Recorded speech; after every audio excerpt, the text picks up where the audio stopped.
Fuerte corrección en la plata, el oro y otras materias primas. ¿Es una oportunidad o un gran riesgo? ¿Qué es lo que está ocurriendo y por qué se ha dado este cambio abrupto en la tendencia alcista exponencial de la plata y del oro? Vamos a hablar de todo ello. ¿Oportunidad o riesgo?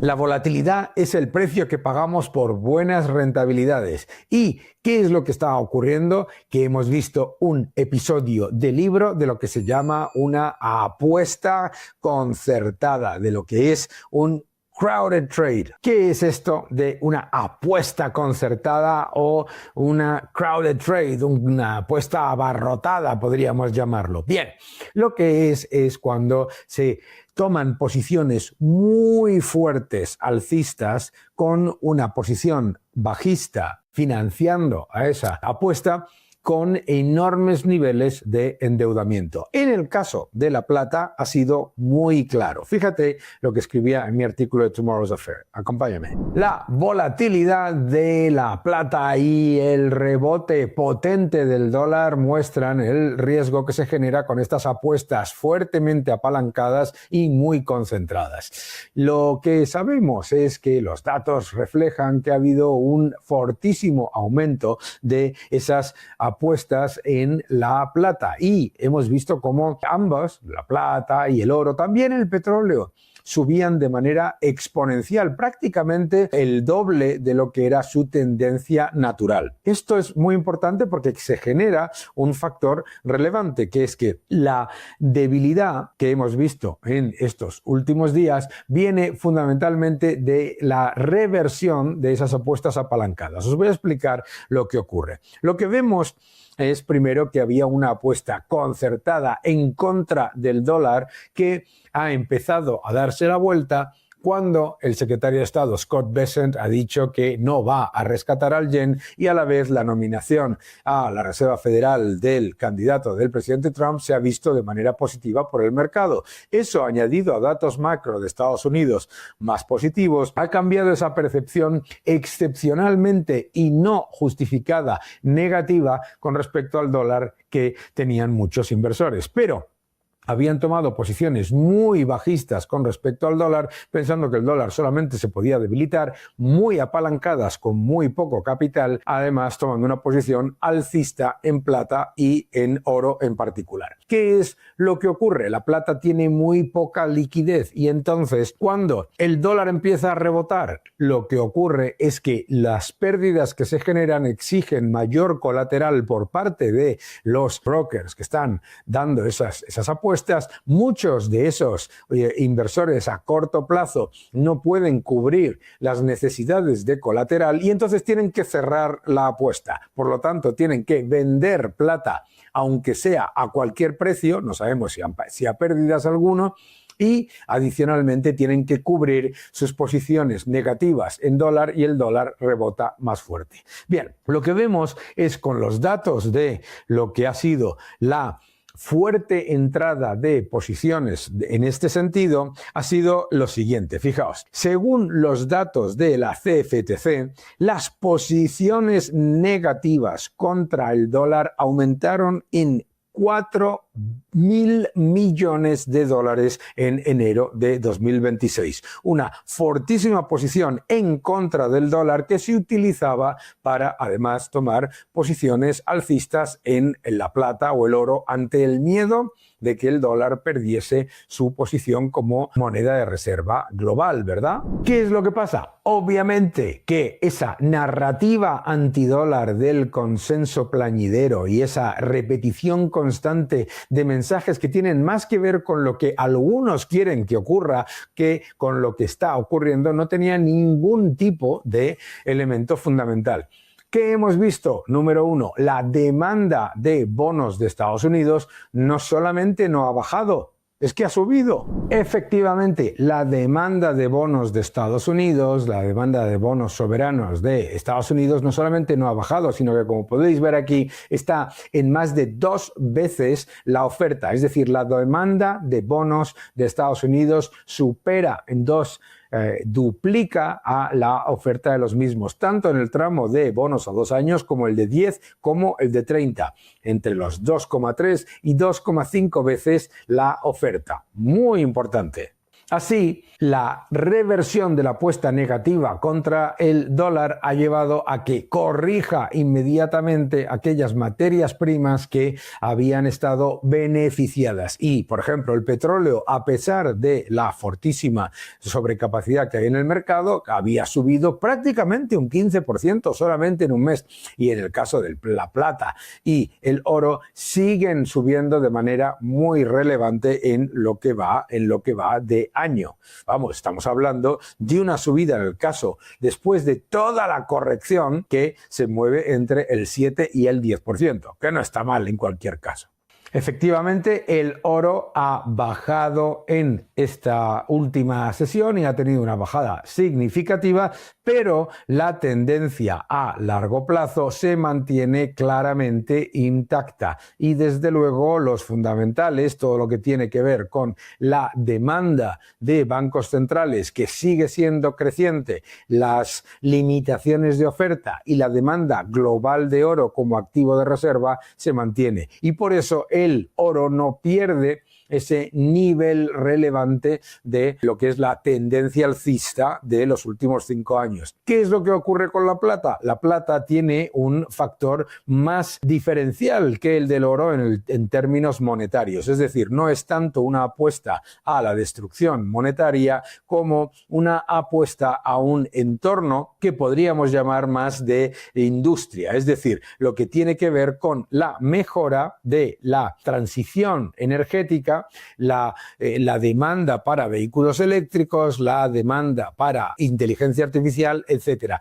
La plata más industrial. Plata también mantiene los elementos fundamentales, pero es verdad que su baja liquidez le ha llevado a una corrección más severa de lo que ha tenido el oro y también el petróleo. Es decir, cuanta menos liquidez, esas apuestas apalancadas que tienen que eliminarse y que tienen que cerrarse, pues obviamente están generando una presión sobre el precio mayor. Sin embargo, los elementos fundamentales, tanto en el oro como en la plata, se mantienen. Pero no hay que olvidar ese efecto que se va a dar con respecto a la limpieza de esas posiciones apalancadas a corto plazo, muy expuestas a un dólar bajista, etcétera, que teníamos que ver limitarse fundamentalmente porque no estaban basadas en la parte del dólar claramente en términos fundamentales. Bien, ¿qué es lo que hemos visto en el caso del Bitcoin? El Bitcoin ha tenido un desempeño relativamente pobre a principio de año. Sin embargo, la evidencia también a 5 años del Bitcoin es similar. Estamos hablando de un movimiento que ha sido claramente alcista y que en los últimos meses, pues efectivamente ha tenido un comportamiento negativo y que claramente va a necesitar de un cambio de tendencia, porque es verdad que el Bitcoin tiende a hacerlo muy bien cuando aumenta la masa monetaria, pero también cuando aumenta la valoración del dólar. El dólar es la parte clave aquí. Fuerte rebote del dólar. Aquí lo podéis ver, había unas apuestas completamente no fundamentales en contra del dólar, más basadas en una narrativa política y en ese odio a todo lo que venga de Estados Unidos que llega por parte de algunos, pero sin embargo, cuando vemos el dólar a largo plazo, lo que es muy claro es que fijaos cómo la evidencia desde el año 2007 en lo que es el índice del dólar, pues es una evidencia en la que hay una serie de dientes de sierra, pero en el que está el dólar muy por encima de los niveles de 2008 y que se mueve básicamente en la línea que ha ido conformando ese índice del dólar con respecto al resto de monedas fiduciarias. No nos podemos olvidar que lo que estamos viviendo es una desfiatización, es decir, que no es que el dólar esté perdiendo su posición como moneda de reserva del mundo, sino que lo que está pasando simplemente es lo que ha pasado tantas veces en el pasado, que son movimientos de dientes de sierra con respecto a las monedas fiduciarias que dan la impresión de que el dólar está muy mal y luego siempre ocurre lo mismo. El dólar no tiene alternativa con respecto a otras monedas fiduciarias porque ninguna tiene su seguridad jurídica, seguridad inversora y tampoco, por supuesto, los niveles de liquidez que exige ser la moneda de reserva del mundo. De hecho, los datos con respecto al dólar, lo habéis visto en un vídeo mío, lo que muestran es que la evidencia es que el dólar tiene una clarísima ventaja en lo que es su posición, tanto en nivel de reservas globales más del 57%, más del 50% de las transacciones mundiales son en dólares y más del 80% de las transacciones entre dos divisas incluyen al dólar. Por lo tanto, rebote potente del dólar con una pérdida de ese euro que había llegado a estar a 1,20, poniendo una fuerte presión al Banco Central Europeo, que no puede con un euro fuerte porque entonces se pierde la competitividad de los exportadores europeos, y efectivamente un alivio para todos aquellos que necesitan una moneda competitiva para vender a Estados Unidos. El oro y la plata reflejan efectivamente por lo que estábamos comentando, que no hay ningún cambio con respecto a lo que es la tendencia de los últimos años. Si miramos qué es lo que ha ocurrido desde el año 2021, la evidencia es que ambos reflejan la mejora de su posición como activos de reserva. ¿Con respecto a qué? Pues obviamente a la deuda soberana. Por eso me hace tanta gracia cuando la gente nos dice: ¡ah, Dios mío, desplome del oro! El oro lleva un 152% de revalorización después de esta corrección. La plata, un 183% después de esta corrección. Y los bonos soberanos europeos, una caída, mis queridos amigos, del 12%, mientras que los bonos soberanos norteamericanos del 6%. ¿Dónde está el verdadero colapso? En la deuda soberana. Para dejarlo claro, la tendencia a largo plazo del oro se mantiene tanto en fundamentales como en lo que parece la tendencia de precio, pero no podemos olvidar que puede haber a corto plazo tendencias de corrección por esas limpiezas de las posiciones extremadamente apalancadas con respecto al dólar, es decir, utilizando al dólar como posición corta y al oro o a la plata como posición alcista. La plata muy parecido, pero más dependiente de lo que es el entorno industrial, todo lo que tiene que ver con la inteligencia artificial, la demanda de vehículos eléctricos, etc. El Bitcoin, dentro de sus tendencias típicas, su tendencia típica que es crear estos famosos dientes de sierra en lo que es claramente, en cualquier caso, no hay ni que mirarlo, desde el año 2008 la tendencia del Bitcoin es absolutamente espectacular, también es algo claro, pero no se pueden negar estos dientes de sierra y no se pueden ignorar. Y por supuesto, todos aquellos que se pasan el día hablando de la muerte del dólar, siempre aparece el dólar para recordarles quién es el rey. Recuérdalo, siempre que te digan algo sobre Elvis y sobre el dólar, recuerda que Elvis es el rey y el dólar el rey de las monedas fiduciarias. Y, por supuesto, que esa rentabilidad que han tenido con todas las correcciones que queramos supera en mucho a la de los bonos soberanos, tanto europeos como de Estados Unidos, porque el desastre que desde el año 2001 han tenido los bonos europeos,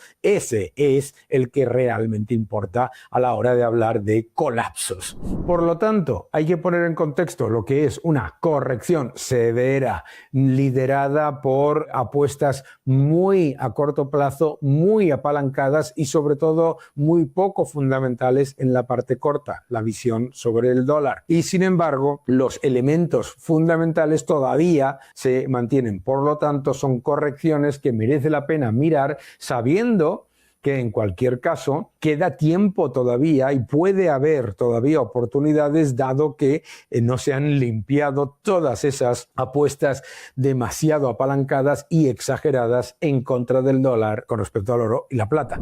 El nuevo orden económico mundial, ya en tercera edición, el nuevo orden económico mundial, el título de mi nuevo libro. No te lo pierdas, te va a gustar. El nuevo orden económico mundial. Al final, lo que estamos viviendo en el mundo no es desdolarización, sino desfiatización. Y la demanda de bancos centrales de oro continúa. La demanda de plata por parte del mundo tecnológico y de las nuevas energías continúa y, por supuesto, la demanda de Bitcoin se mueve siempre con esos dientes de sierra porque es un quinceañero que necesita un tiempo para ir convirtiéndose en un activo de reserva, moneda que tenga utilización generalizada y unidad de medida. Todos estos factores hay que mantenerlos en cuenta, pero lo más importante es que cada vez que se convierte en viral la idea de que va a desaparecer el dólar, suele pasar esto. Demasiada gente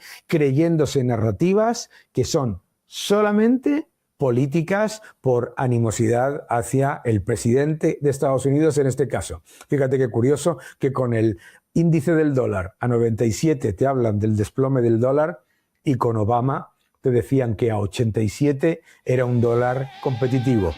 Que no te engañen.